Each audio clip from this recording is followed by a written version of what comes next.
Selamat pagi, sahabat Petra yang terkasih di dalam Kristus. Sudahkah Anda mengasihi orang lain pada hari ini? Pada embun pagi hari ini, Sabtu 20 April 2024, kita akan mengawali hari kita dengan sejenak merenungkan Sabda Tuhan.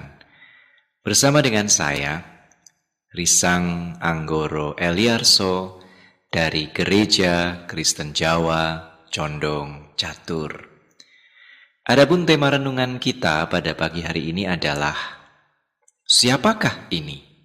Yang didasarkan pada sabda Tuhan dalam Kejadian pasal 48 ayat 8 sampai dengan 19. Nah, sebelum kita bersama-sama membaca dan merenungkan sabda Tuhan, marilah kita terlebih dahulu bersatu di dalam doa, memohon pertolongan Tuhan. Mari kita berdoa. Tuhan, sejenak lagi kami akan membaca, mendengarkan, serta merenungkan sabda-Mu. Maka tolonglah kami, sehingga di dalam segala keterbatasan kami dapat memahami kebenaran sabda-Mu. Dan tolonglah kami, sehingga di dalam segala kelemahan kami pun bisa memelihara, serta mewujud nyatakan kebenaran sabda-Mu di dalam keseharian hidup kami. Di dalam nama Bapa, Putra, dan Roh Kudus, kami memohon. Amin. Sebagaimana yang saya sampaikan di awal tadi, bacaan kita hari ini cukup panjang, yakni dari Kejadian 48 ayat 8 sampai dengan 19. Kejadian 48 ayat 8 sampai dengan 19. Ketika Israel melihat anak-anak Yusuf itu, bertanyalah ia, "Siapakah ini?" Jawab Yusuf kepada ayahnya, "Inilah anak-anakku yang telah diberikan Allah kepadaku di sini." Maka kata Yakub, "Dekatkanlah mereka kepadaku, supaya ku berkati mereka." Adapun mata Israel telah kabur karena tuanya, jadi ia tidak dapat lagi melihat. Kemudian Yusuf mendekatkan mereka kepada ayahnya, dan mereka dicium serta didekap oleh ayahnya. Lalu berkatalah Israel kepada Yusuf, "Tidak kusangka-sangka bahwa aku akan melihat mukamu lagi. Tetapi sekarang Allah bahkan memberi aku melihat keturunanmu." Lalu Yusuf menarik mereka dari antara lutut ayahnya, dan ia sujud dengan mukanya sampai ke tanah. Setelah itu, Yusuf memegang mereka keduanya. Dengan tangan kanan dipegangnya Efraim, yaitu di sebelah kiri Israel, dan dengan tangan kiri Manasye, yaitu di sebelah kanan Israel. Lalu didekatkannyalah mereka kepadanya. Tetapi Israel mengulurkan tangan kanannya dan meletakkannya di atas kepala Efraim, walaupun ia yang bungsu, dan tangan kirinya di atas kepala Manasye, jadi tangannya bersilang, walaupun Manasye yang sulung. Sesudah itu diberkatilahnya Yusuf, katanya, "Nenekku dan ayahku, Abraham dan Ishak, telah hidup di hadapan Allah.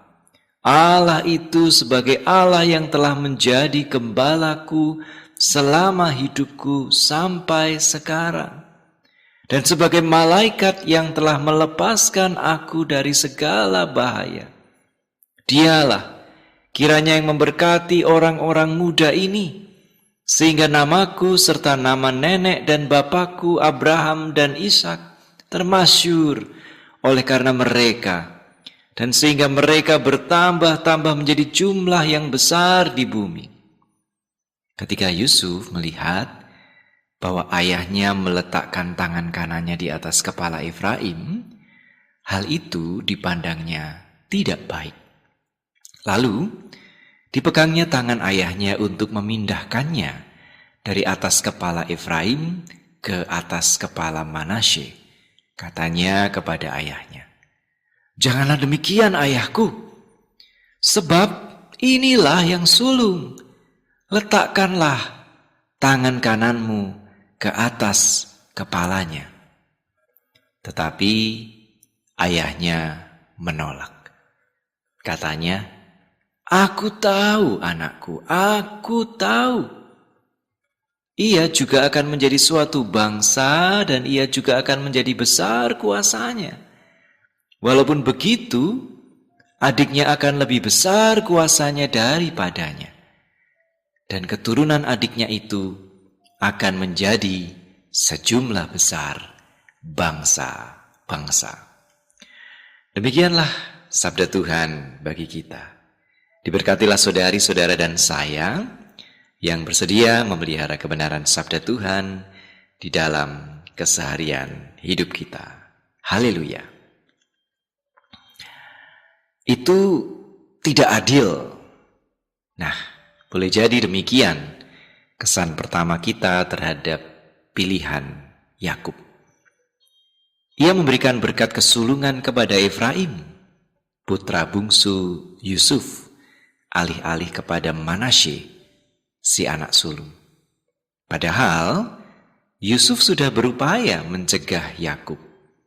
Ia berusaha untuk memindahkan tangan Yakub dari atas kepala Efraim ke atas kepala Manasye. "Janganlah demikian, ayahku, sebab inilah yang sulung. Letakkanlah tangan kananmu ke atas kepalanya," pinta Yusuf kepada ayahnya. Agaknya Yusuf khawatir bahwa Yakub yang sudah kabur penglihatannya karena usia tua, keliru meletakkan tangannya. Namun, Yakub bersikeras untuk memang memberikan berkat kesulungan kepada Efraim si bungsu, bukannya kepada Manasye si sulung. "Aku tahu, anakku, aku tahu. Ia juga akan menjadi suatu bangsa dan ia juga akan menjadi besar kuasanya. Walaupun begitu, adiknya akan lebih besar kuasanya daripadanya. Dan keturunan adiknya itu akan menjadi sejumlah besar bangsa-bangsa." Demikian tandas Yakub untuk menegaskan bahwa ia tidak keliru meletakkan tangannya. Yakub memang dengan sangat sadar sengaja memberikan berkat kesulungan kepada Efraim. Sekali lagi, pilihan Yakub bukan sekadar tidak lazim, tetapi juga terkesan tidak adil. Bukankah semestinya Manasye, si sulung, yang mendapatkan berkat kesulungan? Mengapa justru berkat itu diberikan kepada Efraim adiknya? Menariknya, atau mungkin lebih tepatnya, anehnya, tidak ada penjelasan yang gamblang mengenai alasan pilihan Yakub tersebut. Apakah karena dulu sebagai anak bungsu, Yakub juga pernah mencuri berkat kesulungan dari Esau kakaknya? Entahlah. Sekali lagi, tidak ada penjelasan yang gamblang mengenainya. Kendati demikian, motif atau pola yang serupa sesungguhnya kerap kali kita jumpai di dalam Alkitab, di mana yang bungsu justru memperoleh berkat kesulungan, di mana yang paling kecil justru memperoleh kebesaran, di mana yang paling lemah justru memperoleh kekuatan.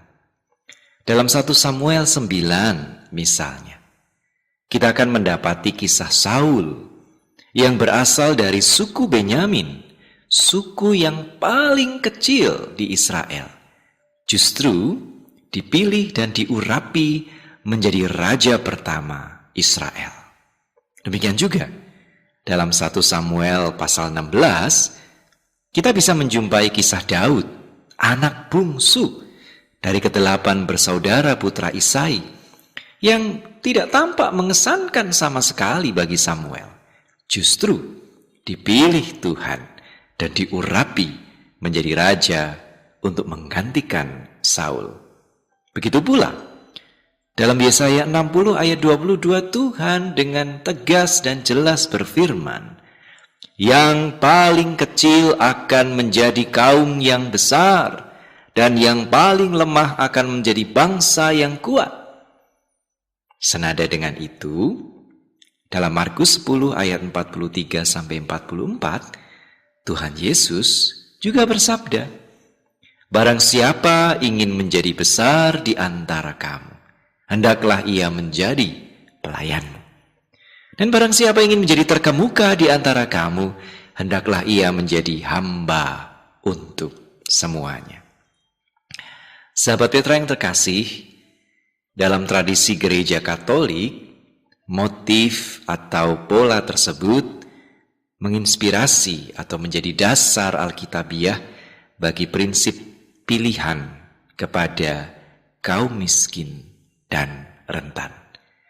Preferential option for the poor and vulnerable dalam ajaran sosial gereja. Sebagaimana misalnya yang tertuang dalam surat pastoral Economic Justice for All.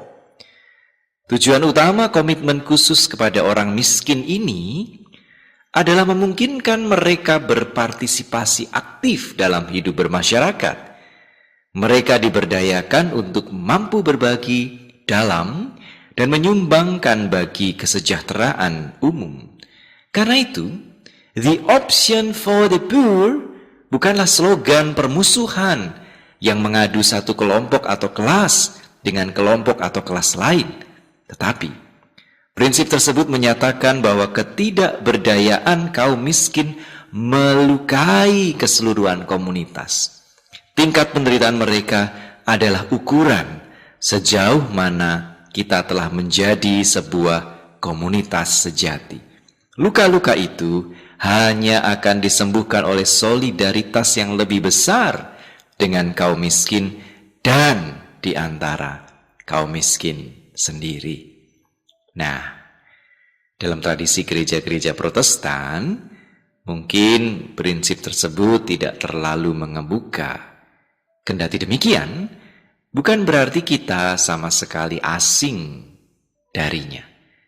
Bukankah misalnya kita sangat akrab dan kerap melantunkan kidung Give Thanks, karya Don Noon.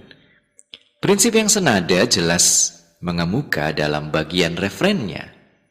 And now, let the weak say I am strong.